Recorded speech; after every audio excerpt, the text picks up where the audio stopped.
يا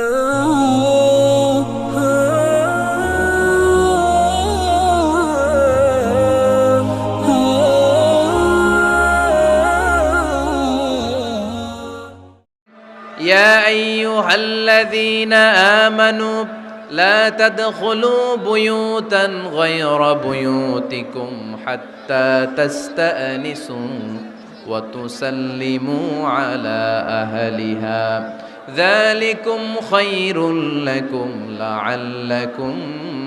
تذكرون سبحان الله পড়েন আল্লাহ ডেকে বললেন ও ঈমানদাররা শোনো শোনো তোমরা যখন অন্য কারো বাড়িতে যাবে খবরদার অনুমতি না নিয়ে সালাম না দিয়ে ঘরে ঢুকে যেও না দরজার সামনে দাঁড়িয়ে থাকো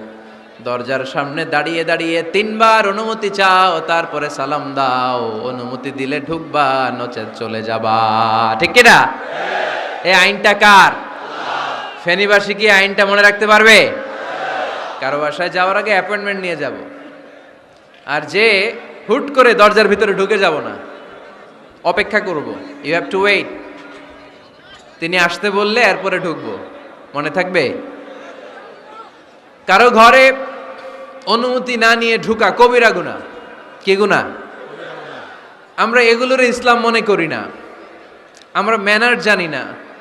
আমরা সোশ্যাল নর্মস জানি না আমরা মনে করি নামাজ রোজা হজ যাকাত জিকির এগুলাই ইসলাম ঠিক কি না ধরাবাঁধা ইসলাম হিন্দু ধর্মের মতো গদবাঁধা কোনো ধর্ম নয় আমাদের মসজিদ এটা গির্জা প্যাগোডা সিনাগোগ আর গুরুদুয়ারার মতো যে কোনো ইবাদতগাহ নয় আমাদের মসজিদগুলো আমাদের সামাজিক ঐক্যের কেন্দ্রবিন্দু আমাদের ইসলাম হচ্ছে আমাদের জীবন চালানোর মেথোডোলজি কেমন করে এই লাইফটা সুন্দর হবে স্মুথ হবে তার সব নির্দেশনা কোরআনের ভেতরে আছে না নাই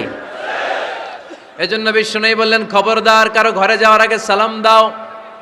পাশাপাশি অনুমতি চাও এক সাহাবী দাঁড়িয়ে বললেন ইয়া রাসূলুল্লাহ ইয়া হাবিবাল্লাহ আমার ঘরে আমরা কেবল দুইজন থাকি দুইটা ঘর এক ঘরে থাকে আমার আম্মা আরেক ঘরে থাকে আমি আফাস্তাদিনু আলা উম্মি আমি কি আমার মায়ের ঘরে ঢোকার আগে অনুমতি নেওয়া লাগবে নাকি নবী হে দুইটা রুম আমার ঘরে এক রুমে আমি আরেক রুমে আমার মা আফাস্তাদিনু আলা উম্মি আমার মায়ের ঘরে যাওয়ার আগে অনুমতি নেওয়া লাগবে আনা খাদিমুহা আমি তো তার খেদমত করি মায়ের ঘরে যাইতে অনুমতি লাগবে বিশ্বনবী বললেন নাম ইস্তাযিন আলাইহা হ্যাঁ অবশ্যই মায়ের ঘরে ঢোকার আগে অনুমতি নিয়ে ঢুকবা সুবহানাল্লাহ পড়বেন না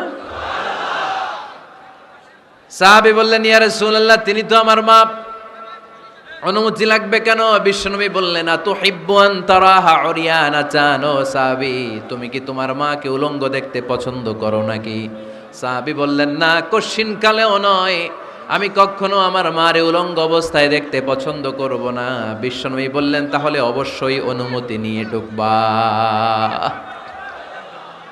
যদি মারে উলঙ্গ দেখতে মনে না চায় তাহলে ঢুকবা কারণ ঘরের ভিতরে কে কখন কোন পরিস্থিতিতে থাকে তার কোনো হিসাব আছে এজন্য সালাম দিবেন নক করবেন অনুমতি চাইবেন তখন নিজেকে নিজে ভিতরে যারা আছে মহিলা হোক পুরুষ হোক সামলে নিবে গুছিয়ে নিবে তারপরে আপনাকে ঢুকার ব্যবস্থা করে দিবে ঠিক কি না তাহলে মায়ের ঘরে ঢুকতে হলে যদি অনুমতি লাগে তাহলে বোনের ঘরে ঢোকার আগে অনুমতির দরকার আছে না নাই আমার পাশের ঘর হচ্ছে আমার ভাইয়ের ঘর ভাইয়ের ঘরে ঢোকার আগে অনুমতির দরকার আছে না নাই কাজিন চাচাতো বোন খালাতো বোন চাচাতো ভাই খালাতো ভাই পাশের ঘরের ভাবি পাশের বাড়ির মানুষ এদের ঘরে ঢোকার আগে অনুমতির প্রয়োজন আছে না নাই খবরদার খবরদার এটা কবিরা গুনাহ this is my first message to the people of Feni tonight আজ রাতে ফেনীবাসীদের কাছে আমার প্রথম মেসেজ হচ্ছে কারো ঘরে যাওয়ার আগে অ্যাপয়েন্টমেন্ট নিয়ে যাব কখন তার সাথে দেখা করব আগে অ্যাপয়েন্টমেন্ট নিয়ে যাব তারপরে যে দরজার বাইরে দাঁড়িয়ে পারমিশন চাইবো মানে অনুমতি নিব তারপরে সালাম দিব এরপরে ঘরে ঢুকবো পারা যাবে